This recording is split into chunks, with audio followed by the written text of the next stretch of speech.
आगे बढ़ेंगे। नॉर्थ कराची में फोर के चौरंगी से बाबा मोड़ जाने वाली मरकजी शाहरा शदीद टूट फूट का शिकार है। गढ़ों के दरमियान मौजूद कहीं कहीं सड़क शहरियों के लिए अजाब बनती जा रही है। तफसीलात बता रहे हैं मोहम्मद काशान। मैं इस वक्त नॉर्थ कराची के इलाके से रिपोर्ट कर रहा हूँ। मेरे अकब में जो आपको शाहरा नज़र आ रही है, ये मेन रोड है जो कि नॉर्थ कराची से फोर के चुरंगी की जानिब से बाबा मोड़ की जानिब जाने वाला रोड है, जो कि मुकम्मल तौर पर खस्ता हाली का शिकार है। और ये कोई नया वाक़या नहीं है, कई बरसों से ये रोड ऐसी खस्ता हाली का शिकार है।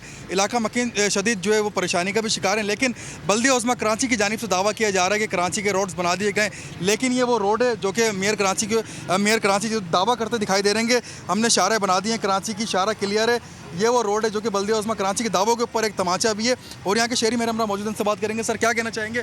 मानसून करीब है, जब बारिश आएंगी ये पानी भर जाता है इस रोडों पे, वैसे इसका सत्यानाश हो चुका है। अब तो पानी तो इतना भर जाता है कि गाड़ियाँ यहाँ बंद करके खड़ी करके लोग चले जाते हैं। बाकी मसला इसका असल ये है कि इसके जो सर्विस रोड पे गटर लाइनें दी हुई हैं घर वालों की, होटल हैं, इधर कमर्शियल दुकानें हैं, वो सर्विस रोड जो गटर भरे में वो पानी जो है यहाँ शिफ्ट हो जाता है और उन्होंने नालियाँ बना दी हैं, इससे सारा पानी यहाँ शिफ्ट हो जाता है। जी बिल्कुल, आपने देखा कि नॉर्थ कराची के अवाम शदीद गमो गुस्से का भी इजहार कर रहे हैं। अरबों रुपए जो है इस रोड्स का अमाउंट पास किया जाता है। बल्दिया उज़्मा कराची के माते दी सड़क है, लेकिन बताया जा रहा है कि हाल ही में सड़क तामीर हुई थी और उसका जो है पूरा रोड जो है उखड़ चुका है। ये रोड काफ़ी शदीद जो है नुकसान हो रहा है और यहाँ से गुजरने वाले शहरी जो है वो शदीद अजियत का शिकार। अपडेट करने के लिए बहुत शुक्रिया आपका।